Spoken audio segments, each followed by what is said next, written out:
Hello everyone. तो आज हम करने जा रहे हैं class 9 maths chapter 1 number system की एक्सरसाइज 1.2। पहला क्वेश्चन क्या कह रहा है, ये तो है ट्रू एंड फॉल्स। तो पहला क्वेश्चन ट्रू एंड फॉल्स का पहला क्वेश्चन पढ़ते हैं। क्या बोल रहा है, every irrational number is a real number. हमें बताना है कि हर इर्रेशनल नंबर एक रियल नंबर होता है। तो हम बोलेंगे बिल्कुल होता है। क्यों?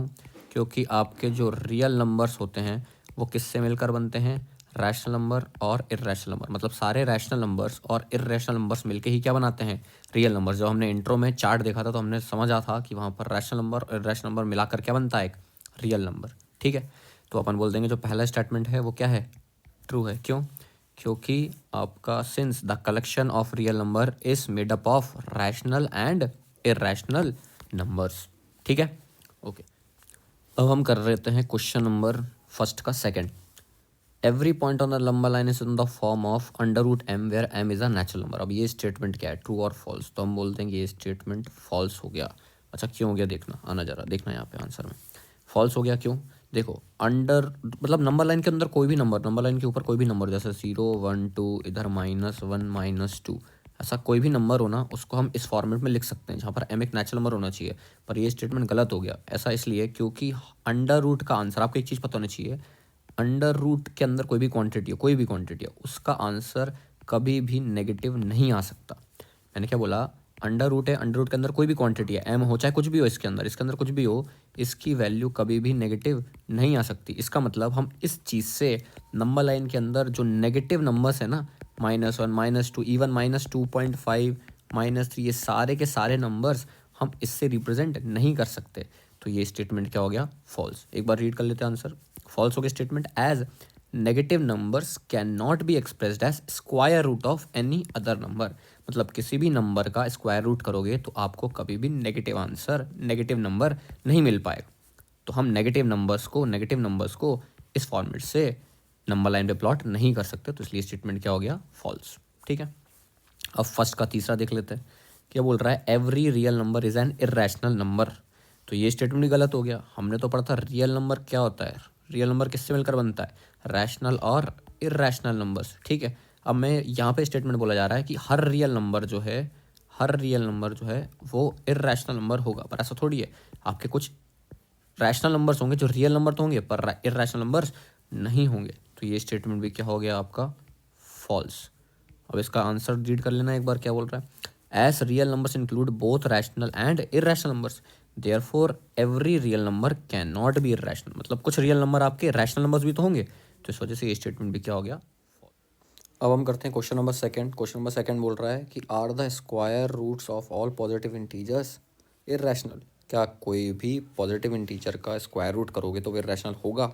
अगर नहीं तो एग्जांपल देके बताओ। तो हमने ये चीज़ अपन ने इंट्रो में डिस्कस करी हुई है, फिर भी और दिखा देते हैं। देखो क्या, मैंने तुम्हें बताया था कि अंडर रूट के अंदर कोई सी भी क्वांटिटी हो, फॉर एग्जांपल देखना, जैसे अंडर रूट के अंदर मान लो मैंने बोल दिया 2 है, तो वो क्या हो जाएगा, एक इरेशनल नंबर। अंडर रूट के अंदर 3 आ गया तो वो भी क्या हो जाएगा, एक इरेशनल नंबर। अंडर रूट के अंदर कोई सी भी क्वांटिटी है उसका आंसर क्या आता है, इरेशनल नंबर। बस एक शर्त है कि अंडर रूट के अंदर कोई ऐसी क्वांटिटी नहीं होनी चाहिए जो किसी का परफेक्ट स्क्वायर हो। जैसे कि 4, अगर अंडर रूट के अंदर 4 लिख दिया ना तो वो रैशनल नंबर हो जाएगा। ऐसा इसलिए क्योंकि हमें पता है जो 4 है वो क्या होता है, किसी का परफेक्ट स्क्वायर, किसका, 2 का। क्योंकि 2 का स्क्वायर करोगे तो क्या आ जाएगा, 4। तो अंडर रूट 4 क्या हो जाएगा, एक रैशनल नंबर। अंडर रूट 4 को सॉल्व करोगे तो क्या आंसर आएगा इसका, 2 आएगा ना। तो आपका 2 तो एक रैशनल नंबर होता है ना, इसका मतलब अंडर रूट 4 भी क्या हो गया, रैशनल नंबर। तो यहाँ से हम ये बोल सकते हैं कि अंडर रूट के अंदर कोई सी भी क्वांटिटी हो, अंडर रूट के अंदर कोई सी भी क्वांटिटी हो वो हमेशा इरेशनल नंबर होगी। पर अगर अंडर रूट के अंदर एक परफेक्ट स्क्वायर आ गया, जैसे कि 4, जैसे कि 4, तो वो क्या हो जाएगा, एक रैशनल नंबर। इसका और एग्जांपल देखें, अंडर रूट के अंदर अगर मान लो आपके पास आ गया 8, तो वो क्या हो जाएगा, एक इरेशनल नंबर, क्योंकि 8 किसी का परफेक्ट स्क्वायर नहीं होता। पर अंडर रूट के अंदर अगर 9 आ गया तो वो क्या हो जाएगा, एक रैशनल नंबर। क्यों? क्योंकि 9 अगेन किसका परफेक्ट स्क्वायर होता है, 3 का। 3 का स्क्वायर करोगे 9 आएगा ना। अपन ऐसा ही बोल सकते हैं कि अंडर रूट 9 की वैल्यू किसके बराबर होती है, 3 के बराबर। और 3 तो एक रैशनल नंबर होता है, तो अंडर रूट 9 भी क्या हो जाएगा, एक रैशनल नंबर। तो यहाँ से अपन ये बोल सकते हैं कि अंडर रूट के अंदर कोई भी क्वांटिटी हो वो इर्रेशनल नंबर होती है। बस एक शर्त है कि अंडर रूट के अंदर कोई भी क्वांटिटी ऐसी नहीं होनी चाहिए जो परफेक्ट स्क्वायर हो किसी का। अगर ऐसी क्वांटिटी हो गई तो वो क्या हो जाएगा, रैशनल नंबर। तो हम बोल सकते हैं कि square root of all positive integers are not irrational.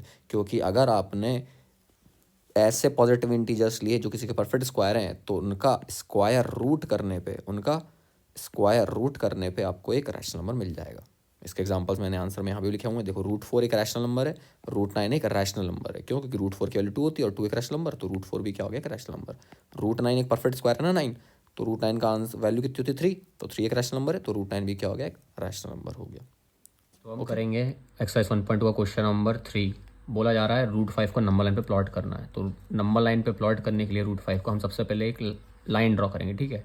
अब आप इसके पहले ध्यान रखिए कि स्केल में आपके ना दो साइड्स होते हैं, एक ये सेंटीमीटर वाला साइड होता है और दूसरा जो ये वाला साइड है वो कौन सा साइड है? इंचेस वाला साइड है, ठीक है। तो मैं जो भी एक यूनिट लूँगा तो वो सेंटीमीटर में लेकर के इंचेस में ले रहा हूँ। आप चाहे तो सेंटीमीटर में भी इसको बना सकते हैं, पर क्योंकि सेंटीमीटर में बनाऊंगा अगर इधर तो वो छोटा सा डायग्राम बनेगा, इस वजह से मैं कौन सा वाला साइड ले रहा हूँ? इंचेस वाला साइड ले रहा हूँ। आप चाहे तो सेंटीमीटर वाले साइड, ये वाले साइड से भी बना सकते हैं, जो भी बनाना है √5 नंबर लाइन पे, पर मैं इंचेस वाले लेकर बना रहा हूँ। इससे डायग्राम थोड़ा बड़ा और क्लियर बनता है, ठीक है। तो मैं सबसे पहले एक हॉरिजॉन्टल एक लाइन ड्रॉ करूँगा, ठीक है, स्केल की मदद से।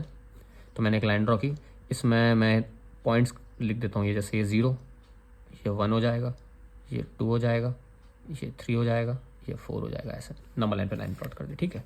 इसका नाम लिख देता हूँ मैं, क्या हो जाएगा? ये 0, 1, 2, 3 और 4। अगर आपको √5 बनाना, सबसे पहले आप क्या करो, इसी लाइन पे 0 से लेके 2 तक की लाइन को थोड़ा सा हाईलाइट कर दो। मतलब ये डिस्टेंस आप यहाँ से लेके यहाँ तक थोड़ा हाईलाइट कर दो, इसको यहाँ से यहाँ तक, ठीक है। ये डिस्टेंस कितना हो गया? 2 यूनिट्स, 2 यूनिट्स का डिस्टेंस हो गया ये। फिर जहाँ पर भी नंबर लाइन पे 2 है, जैसे इस नंबर लाइन पे 2 कहाँ पे? यहाँ पे ना। तो यहाँ पर आपने क्या रखना है? यहाँ पे आपने रखना है प्रोटेक्टर को। प्रोटेक्टर बोल तो डी, आप चांदा ही बोलते हैं देसी लैंग्वेज में। यहाँ पर आपने प्रोटेक्टर को रखना है और एक 90 डिग्री पे बिंदी डालनी है। ये 90 डिग्री पे एक बिंदी डाल दी, ठीक है क्या? ये 90 डिग्री पे बिंदी डाल दी। अब मैं क्या करूँगा, स्केल से जो इंच वाले साइड से बना रहा हूँ ना मैं, तो स्केल से 1 यूनिट ऊपर डालो, वर्टिकल लाइन बनाओ। तो देखो 1 इंच, यानी यहाँ से लेके इस स्केल, ये जो बिंदी जा रही है ना यहाँ तक, 1 इंच बनाना है आपने। तो देखो कैसे बनाओगे, यहाँ से ये लाइन ड्रॉ कर दी मैंने 1 इंच की, ये 1 इंच की मैंने लाइन ड्रॉ कर दी, ठीक है। अब क्या करना, जैसे आपने लाइन ड्रॉ करी, इन पॉइंट्स का नाम दे देता हूँ। देखो जैसे इस पॉइंट का नाम लिख देता हूँ मैं क्या? ए। इस पॉइंट का नाम लिख देता हूँ क्या मैं? बी। इस पॉइंट का नाम क्या लिख देता हूँ मैं? सी। अब क्या करने वाला हूँ मैं, ए और सी को ज्वाइन कर दो, ए और सी को ज्वाइन कर दो, ठीक है। मैंने ए और सी को ज्वाइन कर दिया। तो ए और सी का जो डिस्टेंस है ना वो कितना हो जाएगा? √5। देखो यहाँ से ए से लेकर बी तक का डिस्टेंस कितना आ रहा था? 2 यूनिट्स है ना। बी से लेकर सी तक का डिस्टेंस कितना आ रहा था? 1 यूनिट। तो ए से लेकर सी तक का डिस्टेंस कितना आ जाएगा? √5 यूनिट। अब ये कैसे आएगा? पाइथागोरस थ्योरम से आएगा, अभी थोड़ी देर में बताता हूँ मैं। अब क्या करना है आपने, ये आपका क्या है भैया? कंपस। कंपस की जो नुक्की है उसको आपने ए पॉइंट पे रखना है, यानी 0 पे इधर रखना है, और जो पेंसिल की नुक्की है उसको सी पॉइंट पे रखना है। और दोनों को अपन यहाँ से रखते हुए क्या करेंगे, अपन एक डैश डैश करके आर्क बनाते जाएंगे, और वो उसको कहाँ पे लेके आना है अपन ने? नंबर लाइन पे। जहाँ पर भी ये नंबर लाइन पे कट कर रहा होगा वो वाला जो पॉइंट हो जाएगा वो क्या कहलाएगा? आपका √5। अच्छा, बी पॉइंट को मैं यहाँ लिख देता हूँ, और ये क्या हो जाएगा आपका? √5, ठीक है। इधर क्या, ये वाला जो पॉइंट है, ये जो पॉइंट है वो कितना हो गया? √5। तो ऐसे आपने 100√5 को नंबर लाइन पे प्लॉट कर दिया। अब मुझे बात बताओ, आपने जो एंगल बनाया था कितना बनाया था? 90 डिग्री बनाया था ना। ये √5 यहीं कैसे आया? मतलब आपने ये चीज़ आपने कैसे बोल दी √5 ही होगी? इसको समझने के लिए आपने पाइथागोरस थ्योरम पढ़ी है। पाइथागोरस थ्योरम क्या बोलती है कि हाइपोटेनस का square is equals to base का स्क्वायर प्लस परपेंडिकुलर का स्क्वायर। तो मैं बोल रहा हूँ हाइपोटेनस का square is equals to, base कितना मान लेंगे अपने? बेस कितना यूनिट है? 2 यूनिट है, तो बोल दूंगा 2 का स्क्वायर प्लस परपेंडिकुलर कितना यूनिट है? 1 है ना। ये परपेंडिकुलर तो 1 यूनिट, तो 1 का स्क्वायर इज इक्वल टू कितना हो गया? 2 का स्क्वायर 4 प्लस 1 का स्क्वायर 1, यानी एच स्क्वायर कितना आ रहा है? 4 + 1 दैट इज 5। तो एच कितना आ जाएगा? हाइपोटेनस कितना आ जाएगा यहाँ से? एच कितना आ जाएगा? स्क्वायर इधर आके क्या हो जाएगा? इक्वल्स टू इधर आके क्या हो जाएगा? √। तो एच कितना आ रहा है? √5। तो यहाँ से पता चल रहा है कि 90 के सामने वाला हाइपोटेनस होता है, और हाइपोटेनस कितना आ रहा है? √5, यानी ये डिस्टेंस √5 आ रहा है। 1.2 क्वेश्चन नंबर 4 बनाना क्या हमें? Square root spiral. वो कैसे बनता देखते हैं। ये क्लासरूम एक्टिविटी है, एग्जाम पॉइंट ऑफ व्यू से तो नहीं है, पर ठीक है एनसीईआरटी में तो अपन कर लेते हैं इसको। देखो सबसे पहले हम क्या करेंगे, स्केल का इंच वाले साइड को यूज़ करके हम डायग्राम बनाएंगे। जो भी मैं 1 यूनिट लूँगा तो मतलब मेरा 1 यूनिट 1 इंच के बराबर होगा। आप चाहे तो सेंटीमीटर से भी बना सकते हैं, पर मैं अभी इंच वाले से बना रहा हूँ, ठीक है, इंच वाले साइड से। तो सबसे पहले अपन एक लाइन ड्रॉ करेंगे यहाँ से 1 इंच की। ये लाइन ड्रॉ की अपन, यहाँ पर ये जो पॉइंट है वो पॉइंट क्या हो जाएगा आपका? इस पॉइंट को नाम देता हूँ मैं O, इस पॉइंट को नाम देता हूँ मैं क्या? P1। अब क्या करना है आपने, ये कितना यूनिट बनाया आपने? 1 यूनिट का। ठीक है। अब P1 से एक परपेंडिकुलर यानी 90 डिग्री लाइन बनानी है, किसकी मदद से? प्रोटेक्टर की मदद से, चंदा। तो इसकी मदद से हम क्या कर लेते हैं, एक 90 डिग्री की लाइन ड्रॉ करते हैं। यहाँ पर मैं क्या कर रहा हूँ, ये बिंदी ड्रॉ करी, 90 पे एक बिंदी डाली अपन ने, और कितनी यूनिट? 1 यूनिट। तो यहाँ से बिंदी से इस लाइन को ज्वाइन करा और 1 यूनिट की लाइन ड्रॉ कर रहे हैं, ठीक है क्या? तो ये हो गई अपनी लाइन ड्रॉ कर दी, यहाँ से यहाँ तक की लाइन ड्रॉ हो गई 1 यूनिट की, ठीक है। ये 1 यूनिट की लाइन, ये 1 यूनिट की लाइन। अब ये जो पॉइंट है, आप इसको इससे आप ज्वाइन करोगे तो ये जो लाइन बनेगी, ये जो लाइन बन जाएगी वो कितनी की बन जाएगी? √2 की, ठीक है। इस पॉइंट का नाम देता हूँ मैं क्या? P2। अब आपको क्या करना है? P2 से आपको क्या करना है? परपेंडिकुलर ड्रॉ करना है। इस लाइन से P2 से आपको एक 90 डिग्री का लाइन ड्रॉ करना है। ऐसे ही करते जाना फिर अपन ने आगे। देखो ये अपन ने परपेंडिकुलर 90 डिग्री पे लाइन ड्रॉ की है, फिर P2 से अपन 1 यूनिट लाइन ऊपर बनाएंगे इस पॉइंट तक। देखो मैंने स्केल को इस पॉइंट पे रखा हुआ है और 1 यूनिट की लाइन P2 से इस पॉइंट की तरफ बनाएंगे, सिर्फ 1 यूनिट तक, 1 यूनिट तक ही जाएंगे, ठीक है। ये 1 यूनिट तक गए। इस पॉइंट का नाम क्या दे दिया मैंने? P3। इन दोनों लाइन को ज्वाइन कर दो, इसको और इसको ज्वाइन कर दो। ये क्या हो जाएगा आपका? ये हो जाएगा √3। अब क्या हो जाएगा? इस पॉइंट से परपेंडिकुलर ड्रॉ करो, ठीक है क्या? अब इस पॉइंट से अपन परपेंडिकुलर ड्रॉ कर देते हैं। यहाँ से अपन ने ये ड्रॉ कर दिया परपेंडिकुलर, ये हो गया। फिर यहाँ से अपन इन दोनों पॉइंट्स को ज्वाइन कर देते हैं, मतलब ज्वाइन तो नहीं करेंगे, P3 से इस पॉइंट की तरफ 1 यूनिट डिस्टेंस, अपन एक यूनिट डिस्टेंस ड्रॉ करना है। ये अपन ने 1 यूनिट डिस्टेंस ड्रॉ कर दिया यहाँ तक, ठीक है। फिर इन दोनों पॉइंट्स को ज्वाइन कर दो। ये जो डिस्टेंस होगा वो कितना हो जाएगा? इस डिस्टेंस को हम बोल देंगे √4, और इस पॉइंट का नाम क्या लिख दूंगा मैं? P4।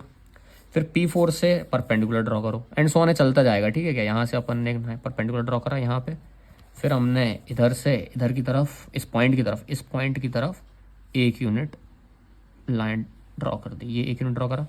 इस पॉइंट का नाम क्या हो जाएगा? P5। इसको ज्वाइन कर दो, एंड सो ऑन एज कहानी चलती जाएगी और स्पायरल अपना बनता जाएगा।